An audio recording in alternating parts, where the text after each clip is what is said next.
বন্দে মাতরম গানের ১৫০ বছর পূর্তিতে দুদিন ধরে চলা সাংস্কৃতিক অনুষ্ঠানের সমাপ্তি। বন্দে মাতরম গানের ১৫০ বছর পূর্তি উপলক্ষে রবিবার থেকে কিন্নাহার বাধাঘাট সংলগ্ন একটি অনুষ্ঠান ভবনে দুদিনব্যাপী আয়োজিত হয় সাংস্কৃতিকমূলক অনুষ্ঠান। প্রথম দিন বিভিন্ন বিভাগের সঙ্গীত প্রতিযোগিতা অনুষ্ঠিত হওয়ার পর সোমবার দ্বিতীয় দিনে অঙ্কন ও নৃত্য প্রতিযোগিতা হয়ে গেল। জানা গেছে, বঙ্কিমচন্দ্র চট্টোপাধ্যায় রচিত বন্দে মাতরম গানের ১৫০ বছর পূর্তি উপলক্ষে গত ৭ই নভেম্বর থেকে প্রধানমন্ত্রী দেশব্যাপী সাংস্কৃতিক অনুষ্ঠানের সূচনা করেন। তারই ধারাবাহিকতায় দেশের বিভিন্ন প্রান্তের পাশাপাশি বীরভূমের কিন্নাহারেও এই অনুষ্ঠানের আয়োজন করা হয়েছিল। আয়োজক কমিটির সদস্যরা বলেন, কেন্দ্র সরকারের অনুমোদন ক্রমে এই উৎসব চলছে।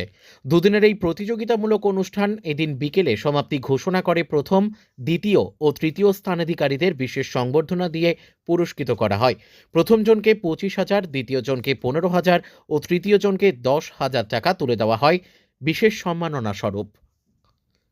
কিন্নাহার থেকে শুভদীপ গুইয়ের রিপোর্ট, বিগ নিউজ বাংলা।